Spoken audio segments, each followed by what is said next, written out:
কাজ কর, এটা হয় খেয়ে নে, নয়তো বাসায় নিয়ে যা।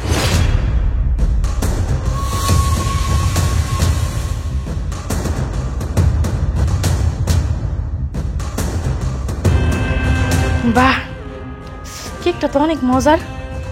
অনেক দিন এরকম ভালো কেক খাই না, মনে অনেক দামি কেক। খাই, আর একটু খাই।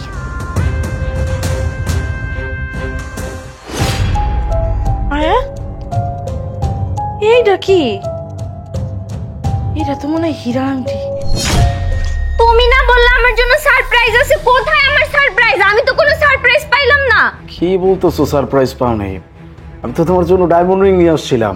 আমি করছি কি, কেকের ভিতরে রিংটা দিয়ে দিচ্ছি, যেন তুমি একটা বাইট দিলে রিংটা তোমার মুখে চলে যায়, অমনি তুমি সারপ্রাইজ হয়ে যাবা। ও আচ্ছা, আমি কেকে না একটা বাইট দেনি, অনেকগুলো বাইট দিছি। আমি কোনো ডায়মন্ডের রিং কি কিচ্ছুই পাইনি। আমার সারপ্রাইজ কই? কোথায় সেই সারপ্রাইজ? হ্যাঁ, আমি দেখতেছি কোথায় সারপ্রাইজ। আমার সারপ্রাইজটা কই?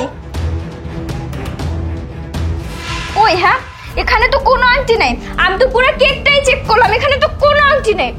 ও হ্যাঁ, আমি বুঝতে পারছি, সারপ্রাইজের নাম করে তুমি আমারে তোমার বাসায় নিয়ে আসছো ইউজ করতে। না ছি, তুমি এত ছোট মেন্টালিটির একটা ছেলে, শুধুমাত্র ইউজ করার জন্য আমাকে তোমার বাসায় নিয়ে আসছো।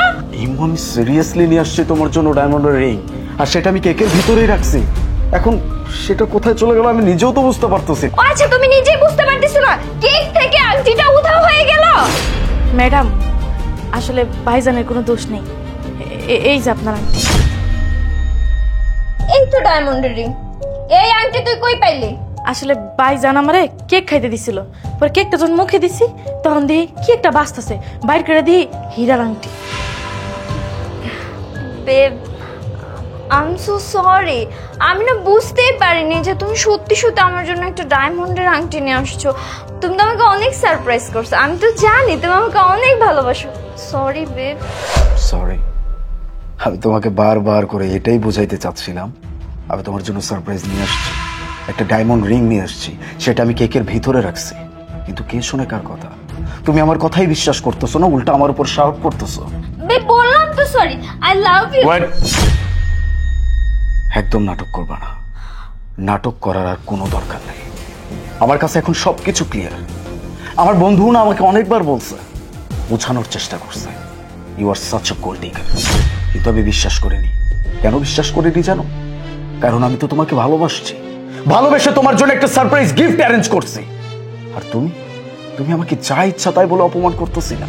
আর কি যেন বলছো? আমি তোমাকে কোনো সারপ্রাইজ দেওয়ার জন্য নিয়ে আসিনি, এখানে নিয়ে আসছি শুধুমাত্র তোমাকে ইউজ করার জন্য। আমার বাড়িতে নিয়ে আসছি। ছি ছি ছি ছি, কতটা নিচু মেন্টালিটির মানুষ হইলে এরকম কথা বলতে পারে? আমি কখনো তোমাকে নিয়ে এরকম চিন্তাই করতে পারিনি। আরে কিভাবে চিন্তা করব?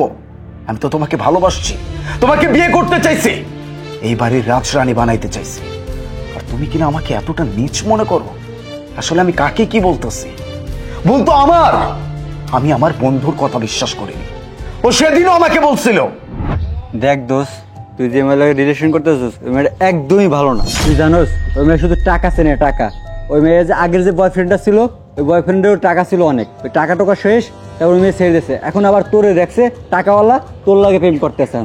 তোর কি মাথা ঠিক আছে? কি সব উল্টাপাল্টা কথা বলতেছিস? ও আমাকে সবকিছুই বলছে। হ্যাঁ, ওর লাইফে একটা পাস্ট ছিল, সেটা চলে গেছে বাস। আর সব থেকে বড় কথা, ছেলেটা ওকে যথেষ্ট পেইন দিত, দ্যাটস ওয়াই ছেড়ে দিছে। দেখ, আমি আর এইসব নিয়ে একটা কথাও বলতে চাচ্ছি। আরে দোস্ত, তুই আমার কথা বোঝার চেষ্টা কর। আরে বাবা, তোকে তো আমি বললাম যে এইসব নিয়ে আমি আর কোনো কথাই শুনতে চাচ্ছি না। বারবার কেন উল্টাপাল্টা কথা বলতেছিস? আমি বলে দিচ্ছি, আমার গার্লফ্রেন্ডকে নিয়ে আর একটাও ফালতু কথা বলবি না তুই। তুই আমার কথা তো বুঝবি।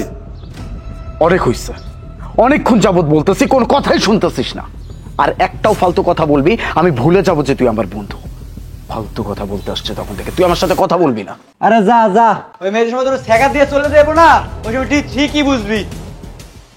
সেদিনও আমি ওর কথা বিশ্বাস করিনি, উল্টো ওর সাথে খারাপ ব্যবহার করছি। এমনকি ওকে বলছি, আমার সাথে তোর আর কোনো বন্ধুত্ব নাই, আমার সাথে কোনো কথা বলবি না। আমি কার জন্য কি করছি? ও আমাকে এটাও বলছিল যে তোমার আগের যে বয়ফ্রেন্ড ছিল, তুমি তাকে ছাড়ছো শুধুমাত্র টাকার কারণে। ছেলেটা একজন বিজনেসম্যান ছিল, ওর ব্যবসায় যখন লস হয় তারপরে তুমি ওকে ছেড়ে চলে আসছো। আর এখন ধরছো আমাকে। এখন সবকিছু আমার কাছে পানির মতো ক্লিয়ার, আমি সবকিছু বুঝতে পারতেছি। সামান্য একটা ডায়মন্ডের রিং এর জন্য তুমি আমাকে এত বড় কথা শোনাই দিছো। আমি তোমাকে ইউজ করার জন্য নিয়ে আসছি। অনেক হয়েছে, তোমার মেন্টালিটি আমার বোঝা শেষ। তুমি কেন আমার সাথে সম্পর্কে জড়াইছো সেটাও আমার বোঝা শেষ। আমি তোমার সাথে থাকতে চাই না। আর এই যে ডায়মন্ডের রিং, এইটা তুমি ডিজার্ভ করো। আমি তো বললাম আমার ভুল হয়ে গেছে, সরি তো। বুঝছি, তুমি এখন আর আমার সাথে থাকতে চাচ্ছ না, তাই না? ব্রেকআপ করতে চাচ্ছ আমার সাথে। কোনো সমস্যা নেই। শোনো আলিফ, তুমি একটা আলিফ চলে গেলে আমার কোনো সমস্যা হবে না। আমার পেছনে এরকম অনেক ছেলে লাইন নিয়ে দাঁড়ায় আছে, বুঝছো? বাহ, দেখছো কত সুন্দর নিজের কথা নিজেই স্বীকার করছো। যাক, নিজের মুখে যে স্বীকার করছো তার জন্য তোমাকে অনেক ধন্যবাদ। এখন আর আমার মুখের দিকে না তাকিয়ে আমার বাড়ি থেকে এই মুহূর্তে বের হয়ে যাও। তোমার চেহারাটাও আমি আর দেখতে চাচ্ছি না। বেরো, বেরো।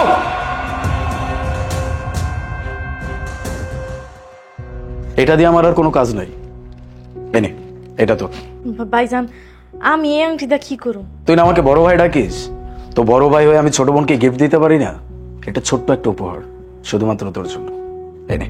আইসা আইসা।